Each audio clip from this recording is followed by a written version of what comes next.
সারা দুনিয়া ঘুরে মায়ের সমান পাবে না, সারা দুনিয়া ঘুরে মায়ের সমান পাবে না। সারা তো ছাড়া এ দুনিয়ায়, সারা তো ছাড়া এ দুনিয়ায় কেউ তো আপন হবে না। সারা দুনিয়া ঘুরে মায়ের সমান পাবে না, সারা দুনিয়া ঘুরে মায়ের সমান পাবে না। সারা তো ছাড়া এই দুনিয়ায়, সারা তো ছাড়া এই দুনিয়ায় কেউ তো আপন হবে না। সারা দুনিয়া ঘুরে মায়ের সমান পাবে না, সারা দুনিয়া ঘুরে মায়ের সমান পাবে না। একটা মা যখন একটা বাচ্চাকে জন্ম দেয়, ওই সন্তান মায়ের কোলে পায়খানা করুক, পেশাব করুক, ওই সন্তান মাকে ঘুমাতে দেয় না, খেতে দেয় না, সারাটা রাত জ্বালাতন করে। একটা দিনের জন্য কোনোদিন কোনো মা বলেছে হতভাগা সন্তান, আজ থেকে আমি তোকে নিয়ে ঘুমাবো না, তুই অন্য ঘরে ঘুমা, আমি মা অন্য ঘরে ঘুমাই। হ্যাঁ, তুই আমাকে খেতে দিস না, আমাকে ঘুমাতে দিস না, আমি মা তোকে নিয়ে ঘুমাবো না, দূর হয়ে যা, আজ থেকে অন্য ঘরে ঘুমা, আমি মা অন্য ঘরে ঘুমাবো। কোনো মা বলতে পারে? ওই সন্তান মায়ের কোলে পায়খানা করুক, পেশাব করুক আর যাই করুক না কেন, সারাটা রাত ওই মা ওই সন্তানকে পোছাপুছি করিয়ে দিয়ে সুন্দর করে আরামের বিছানায় ঘুম পাড়িয়ে দিয়ে সারা রাত বসে বসে মা পাহারা দেয়, ওই বাচ্চা যেন আবার না ঘুম ভেঙে যায়। আর সেই বাপ মা বুড়ো বুড়ি হয়ে গেলে হাঁটতে পারে না, চলতে পারে না, যদি ঘরে কিংবা বারান্দায় একটু পায়খানা করে ফেলে, একটু পেশাব করে ফেলে, তখন ছেলে বউর ঘাড়ে বাজ পড়ে। আপনারা রাগ করবেন না, আপনারা খুব ভালো, আমি জানি আপনারা শাশুড়িকে আপনারা খুব ভালোবাসেন, এটা আমি খুব ভালো জানি। অনেক মেয়েরা আছে স্বামীর বলবে ওখানে, এই দেখো তোমার মা ঘরে বসে বসে হাঁকবেন, আমি পরিষ্কার করবো। হ্যাঁ, ও হবে না, ও বুড়ো বুড়ি ঘর নোংরা করে, আগে বাড়ি থেকে বের করো। হা হা। হ্যাঁ, ওই সন্তান আজকের বৌমার পাল্লায় পড়ে উঠোনে যে জায়গাটুকু ছিল একটা তিরপল বা একটা টিন দিয়ে চাল তৈরি করে একটা তক্তপোষ ঢুকিয়ে দিল, বাপ মা ওর মধ্যে পচে মরুক। আল্লাহ পাক বলে ওয়াকাযা রাব্বুকা আল্লা তা'বুদু ইল্লা ইয়্যাহু ওয়া বিল ওয়ালিদাইনি ইহসানা। আমি আল্লাহ আমার ইবাদত বান্দেগি করার পর দ্বিতীয় নম্বর ইবাদত তোর বাপ মায়ের প্রতি ইহসান করা, বাপ মাকে মহব্বত করা, ভক্তি করা, সেই বাপ মাকে তুমি আলাদা করো। কবি লিখছে দেখেন, বিনা শর্তে ভালোবাসা থাকে সদা সাজার মনে, সুখে দুঃখে মুসিবতে আগলে রাখে মা প্রতিক্ষণে। বিনা শর্তে ভালোবাসা থাকে সদা সাজার মনে, সুখে দুঃখে মুসিবতে আগলে রাখে মা প্রতিক্ষণে। সেই মায়ের আবদার, সেই মায়ের আবদার ভোলা তো কবু যাবে না।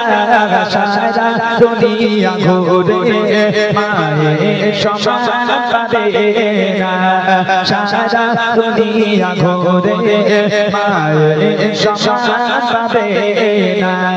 সারা তো ছাড়া এ দুনিয়ায়, সারা তো ছাড়া এ দুনিয়ায় কেউ তো আপন হবে না। সারা দুনিয়া ঘুরে মায়ের সমান পাবে না, সারা দুনিয়া ঘুরে মায়ের সমান পাবে না। এখান থেকে শুরু হচ্ছে বুড়িমা। বুড়িমা, এই বাপ মা আলাদা হয়ে গেল, ছেলে মাকে ভাত দেয় না, বাপ মা ওই টিন দিয়ে চাল তৈরি করে দিল, এখন বাপ মা ওর মধ্যে পচে মরুক। বাপ মা আলাদা খায়, সন্তান আলাদা খায়।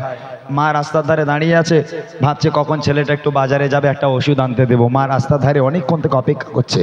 ছেলে একটা ব্যাগ নিয়ে বাড়ি থেকে বার হলো। মা ডাকছে, এই খোকা কোথায় যাচ্ছিস বাবা? বলে মা বাজারে যাচ্ছি। বলে খোকা রাত্রের বেলা থেকে তোর আব্বার বুকের ব্যথাটা বড্ড বেড়েছে বাবা, এটা 10 টাকার ওষুধ এনে দিবি? ছেলে চোখগুলো বড় বড় করে বলে, এই জন্য তোমার সামনে আমি যাই না, তোমার সঙ্গে দেখা হলেই শুধু খাই খাই করো, এটা এনে দে, ওটা এনে দে, এটা এনে দে, ওটা এনে দে, এত খাই খাই করো তুমি। হ্যাঁ, ওই জন্য তোমার সামনে আমি যাই না। মা যদি 10 টাকার ওষুধ আনতে বলে, ছেলের বিরক্ত লাগে, মা নাকি খাই খাই করে। আর শাশুড়ি যদি একবার বলেছে জামাই আমি যাচ্ছি, ওরে আল্লাহ, জামাই তখন বউর কাছে বলবে এ দেখো তোমার মা আসছে, কি খেতে ভালোবাসে, গরুর গোশ না মুরগির গোশ? বলে আমার মা দুটোই খাই। বলে তুমি কিচ্ছু চিন্তা করো না, শাশুড়ি বলে কথা, ইলিশ মাছটা না আনলি হয়, মান সম্মানের ব্যাপার আছে। কেন বলেন তিনি? মা তো একটাও ডিম দেয় না, শাশুড়ি তো 5টা করে ডিম দেয়, ওই জন্য শাশুড়ির মর্যাদা আলাদা। আর একটা কারণ হচ্ছে এখন 5G জামানা, তো এই মায়ের পায়ের তলায় জান্নাত আর নেই, ইন্টারনেট এত স্পিডে চলছে, মায়ের পায়ের তলা জান্নাত ট্রান্সফার হয়ে শাশুড়ির পায়ের তলায় চলে গেছে, ওই জন্য শুধু জামাইরা শাশুড়ির পায়ে চুমো খাচ্ছে। যার বাড়িতে বাপ মা আছে তার বাড়িতে বরকত আছে, যার বাড়িতে বাপ মা নাই লক্ষ লক্ষ টাকা ইনকাম করে আনবে, কোনোদিন আল্লাহর রহমত তোমার ঘরে হতে পারে না, কোনোদিন আল্লাহর বরকত তোমার ঘরে হবে না।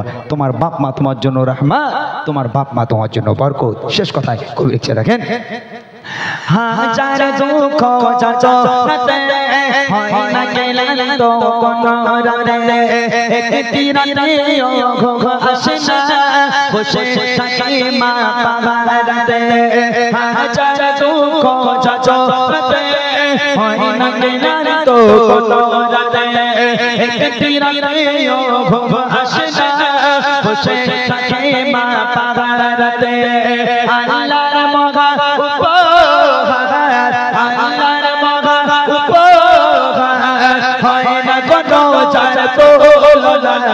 সারা দুনিয়া ঘুরে মায়ের সমান পাবে না, সারা দুনিয়া ঘুরে মায়ের সমান পাবে না। সারা তো ছাড়া এই দুনিয়ায়, সারা তো ছাড়া এই দুনিয়ায় কেউ তো আপন হবে না, সারা দুনিয়া ঘুরে মায়ের সমান পাবে না, সারা দুনিয়া ঘুরে মায়ের সমান পাবে না, সারা দুনিয়া ঘুরে মায়ের সমান পাবে না। মাশাআল্লাহ, শুনলেন জোয়ান মা, বুড়িমাটা হবে ইনশাল্লাহ, ইমরান ভাই গাইবে বুড়িমা কালাম, খুব ভালো লাগা কালাম। মায়ের গজল, সত্যি কথা, যখন মায়ের গজল বলা হয়, হামদ নাথ শোনার পরে যদি কিছু ভালো লাগে সেটা হচ্ছে মায়ের গজল। মায়ের গজল বলতেও ভালো লাগে, শুনতেও ভালো লাগে। চলুন আমরা বুড়িমা শুনবো, তার আগে আরও 2-1টি রিকোয়েস্ট আছে, সেই রিকোয়েস্টের কালামগুলো ইনশাল্লাহ। আর ভাইরা যার রিকোয়েস্ট করছে যে গলা করার, আমার মনে হচ্ছে না হবে, মাওলা বক্সের গলা করে না ইমরান ভাই, অন্য জনের করে, আব্বাস ভাইজানের করে, কখনো খোকা মাওলানা, ওনারা বলছে সেই মাওলা বক্সর গলা করতে। আসলে আমি একটা কথা বলি, নকল জিনিসটা এমন একটা জিনিস না, কারণ নকল করলে ভালো লাগে, কারণ নকল করলে খারাপ লাগে। যেহেতু উনি হচ্ছেন একদম বৃদ্ধা মানুষ, দেখেন ওনার নকল করা মানে ওনাকে মুখ ভাসানো সমান, কেননা উনি একটু কেমন মানে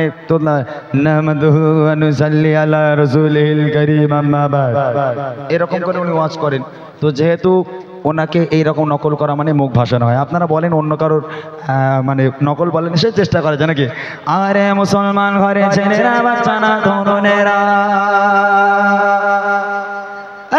নবী পাকের উম্মত উম্মতিরা, এইরকম নকল হলে তাও করা যায়, যেগুলো একটু মানানসই, কিন্তু ওগুলো একটু মুখ ভাসানো। নকল হবে ইনশাল্লাহ পরে। তার আগে আমরা আরও কিছু গজল, যেহেতু আমার মায়েরা অধীর আগ্রহ ধরে বসে আছে, যেহেতু 3-4 বছর পর আমি এখানে এসেছি আলহামদুলিল্লাহ, ওই জন্য আমি নিজের ক্লান্তিকেও কিছু মনে করছি না, আমি গেয়ে যাচ্ছি, যাতে যারা কষ্ট করে বসে আছে তাদের যেন আরও কিছু গজল শোনাতে পারি। আর একটা ছোট্ট আমার ভালো লাগা একটা গজল আমি আপনাদেরকে শুনিয়ে ইনশাল্লাহ আমাদের মুর্শিদ আলম ভাই এবং আক্তার দুজন মিলে পর্দাকে নিয়ে একটা গজল শোনাবে। পর্দা, পর্দা কাকে বলে? পর্দা করা যে ফরজ, আর এই কণ্ঠের পর্দা, যে সমস্ত মেয়েরা স্বামীর উপর ঝগড়া করে, জোরে জোরে চেঁচায়, তাদের জন্য একটা গজল।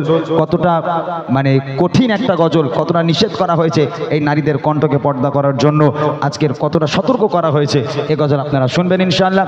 তার আগে আমার একটা ভালো লাগা গজল আপনাদেরকে শোনাবো, মনোযোগ দিয়ে শুনেন। একদম অনেকক্ষণ ধরে চেল্লানো গজল হলো, একটু স্লো মোশন গজল আমি আপনাদের একটু শোনাই, মনোযোগ দিয়ে শুনবেন, একটু টানবেন হালকা। ও গো চাঁদ তুমি বলে দাও আমার নবীজি কোথায় ও গো চাঁদ তুমি বলে দাও আমার নবীজি কোথায় ও গো চাঁদ তুমি বলে দাও আমার নবীজি কোথায় কোথায় গেলে পাবো নবীকে কোথায় গেলে পাবো নবীকে পাক নবীজির রওজায় ও গো চাঁদ তুমি বলে দাও আমার নবীজি কোথায় ও গো চাঁদ তুমি বলে দাও আমার নবীজি কোথায়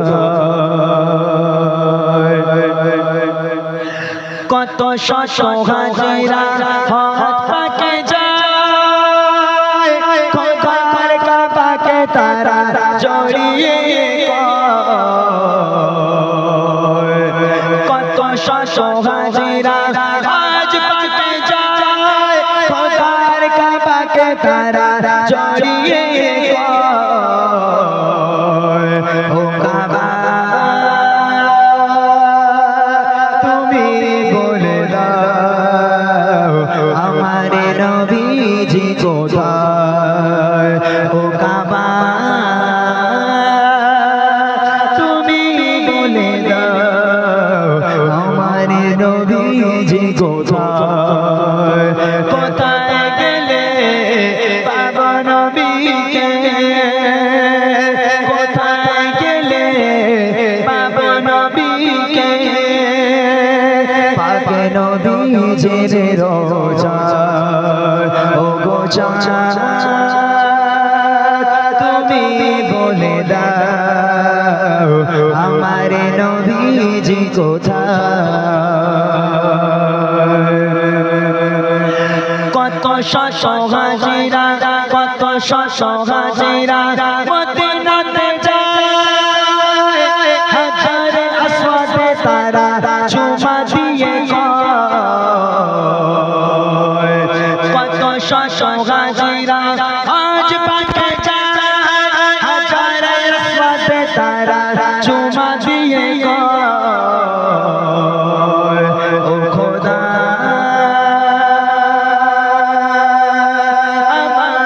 যেন গোনাগুলি ঝরে যায় ও খোদা আমাদের যেন গোনাগুলি ঝরে যায় ও গো চাঁদ তুমি বলে দাও আমার নবীজি কোথায় কোথায় গেলে পাবো নবীকে কোথায় গেলে পাবো নবীকে পাক নবীজির রওজায় ও গো চাঁদ তুমি বলে দাও আমার নবীজি কোথায় ও গো চাঁদ